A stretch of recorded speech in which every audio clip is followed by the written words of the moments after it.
En esta temporada 2019, el Giro de Italia derrotó con ventaja al Tour de Francia en el nivel medio de sus favoritos. Y eso es lo que vamos a analizar a continuación. Les doy mis 5 nombres y una apuesta muy clara para el título final. Mi recomendación para hoy es Athletics Frío. Simplemente lo agitan, aplican y masajean. Puede ser durante la actividad deportiva o una vez finalizada. Inmediatamente empezarán a sentir una sensación refrescante que les va a ayudar a iniciar la recuperación. Muy atractiva, la verdad, que luce la lista de favoritos para este Giro de Italia. Una combinación perfecta entre los hombres de moda, los hombres que van fuerte a la crono y se defienden muy bien o incluso llegan a ser los mejores subiendo, y también los mejores escaladores del momento. Un equilibrio muy interesante que además encaja perfecto justamente con un recorrido que plantea un equilibrio también. Así que creo que estos condimentos hacen que en la antesala se espere un grandioso Giro de Italia. Así que sin más, vamos con mis 5 nombres, que además también son los mismos 5 favoritos para las casas de apuestas. Coincido con ellos,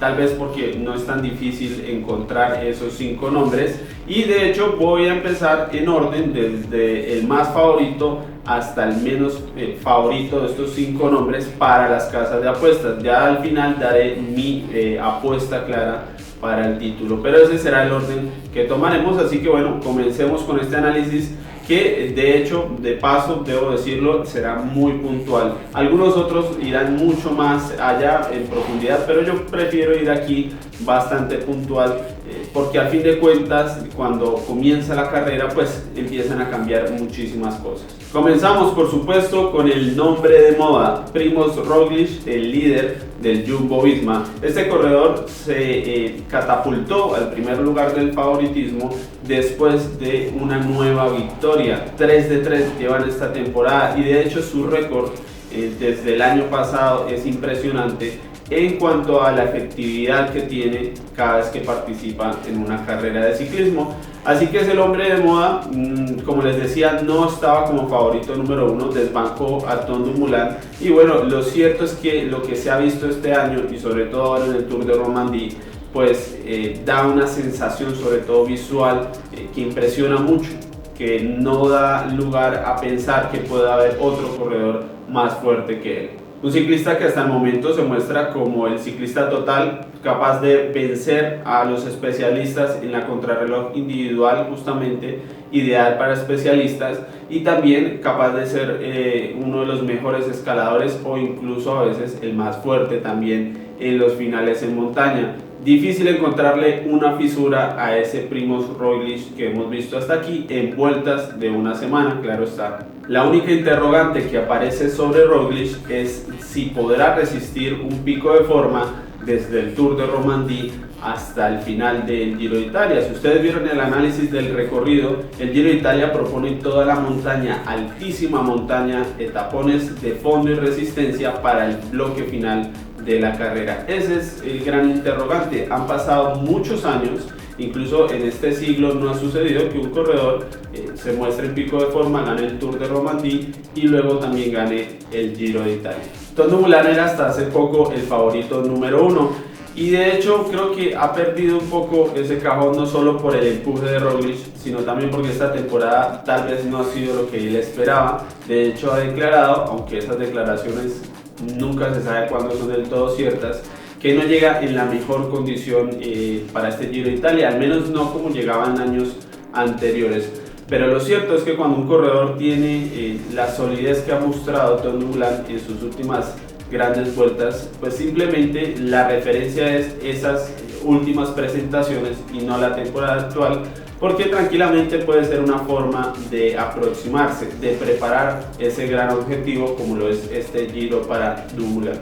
El líder del Sunweb es el más fuerte contra el cronómetro en su mejor versión, y en un Giro de Italia donde se tienen prácticamente 60 kilómetros de crono individual, pues eso ya nos habla de un arma fundamental, de un arma poderosa, además de que ya conocemos su capacidad para ir muy fuerte en la alta montaña. Ha mostrado algunas fisuras, digamos, no ha llegado a ser tundumular el Christopher Froome de los primeros Tours de Francia, donde aplastaban la crono y aplastaban la montaña. Este es un corredor que ha mostrado algunas fisuras normales, que uno esperaría normales para un corredor de su talla, cuando ha venido la alta montaña. Sin embargo, no es un corredor que normalmente se vaya a dejar minutos allí, así que allí radica justamente ese favoritismo. Al final, la única incógnita es si de verdad no logró alcanzar su mejor versión, su mejor condición para este Giro de Italia, pero en todo caso tendrá unos buenos días para encontrarla, al menos hasta que llegue esa crono larga de la etapa número 9. Simon Yates se ha logrado consolidar, al menos en mi opinión, como el escalador más fuerte, el escalador de referencia. Casi logró vencerlos a estos hombres que están de moda y que no son escaladores en el Giro de Italia del año pasado, y luego confirmó su capacidad en la Vuelta a España. Creo que tiene esa capacidad de marcar diferencia en la escalada, una capacidad que últimamente no habíamos visto de parte de los escaladores. Además, en la contrarreloj no lo hace en realidad del todo mal, no se comporta como un escalador puro que, bueno, pierde todas las opciones allí, y de hecho, teniendo en cuenta que las cronos en su mayoría en este Giro de Italia pues tienen buenos tramos de ascenso, allí se ve un balance donde claro, va a estar en desventaja, pero no debería ser una desventaja definitiva que lo deje eliminado de esta carrera justamente por el título del Giro. Y además el palmarés, que ahora incluye justamente una gran vuelta por etapas, le permite llegar con otro tipo de visión. Ya no es el corredor que va a buscar quizás su primer podio importante, sino que es un corredor que justamente piensa en ganar. Eso es la apuesta que normalmente deberíamos esperar de Simon Yates y de su equipo, el Mitchelton. Van a buscar la victoria en este Giro de Italia desde el minuto cero. Yo creo que eso será fundamental para poder justamente vencer ese espacio que seguramente se va a generar en las contrarreloj individual, sobre todo contra Dumoulin y Roglic. Vincenzo Nibali durante el último Tour de los Alpes nos demostró que todavía puede tener en sus piernas los vatios suficientes para ser un corredor capaz de llevarse un nuevo Giro de Italia. Este es el corredor de más palmarés en la línea de partida, de mayor prestigio, pero seguramente la duda pasaba por allí, por ver si todavía tenía la capacidad de generar los vatios suficientes.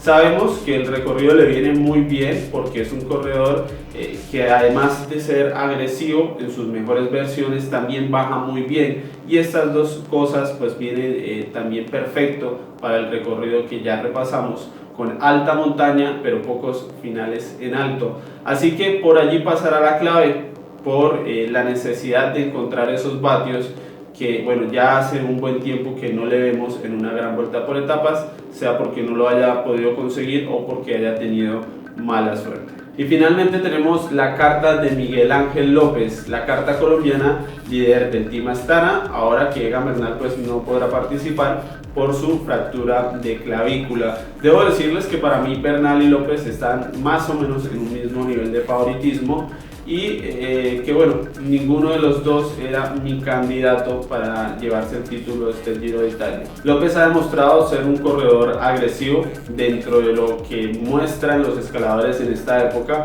y esa es la actitud necesaria al menos para afrontar un Giro de Italia como este, que insisto, no tiene tantos finales en montaña, pero que sí tiene mucha montaña y que además enfrenta a esos corredores tan fuertes en contrarreloj individual.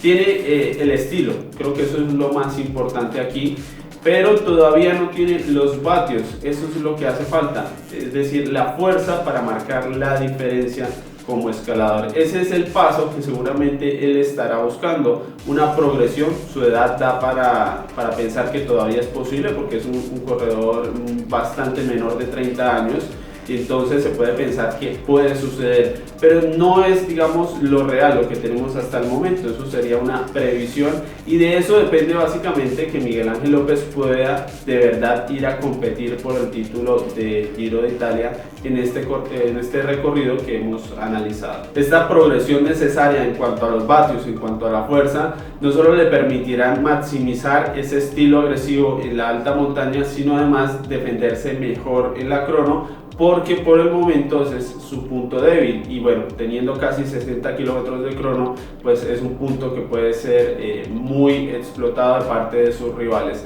Por allí pasará la clave. Creo que es un corredor a tener en cuenta justamente si nos muestra esa progresión. En cuanto a los equipos, la verdad que no he notado un gran equipo, un equipo que tenga una diferencia marcada en cuanto a sus gregarios frente a los de los demás. Normalmente la Astana podría, pero no tiene aquí, y en pantalla pueden ver el listado de gregarios, algunos ya confirmados y otros por confirmar, de cada uno de los líderes. Para mí el Astana, bueno, podría traer algo mejor, no ha traído sus 5 estrellas, pero tampoco trae un equipo malo, ni mucho menos. Tienen la capacidad, y sabemos que es un equipo donde a veces los gregarios muestran su mejor versión en una gran vuelta por etapas. Igual me sucede con el equipo de Simon Yates, que me parece que no es el mejor posible, pero está ahí, está bien. De hecho, el único equipo que yo pensaría no se corresponde quizás a su líder es el Bahrein Merida de Vincenzo Nibali, donde más allá de Pozzovivo, pues la verdad que no se nota mucho poderío. En últimas, los que más deberían necesitar equipo en cuanto a la defensa, pues serían Roglic y Dumoulin, porque probablemente sean los que aparezcan como el líder, uno de los dos de la carrera, después de la crono larga y cuando venga la alta montaña.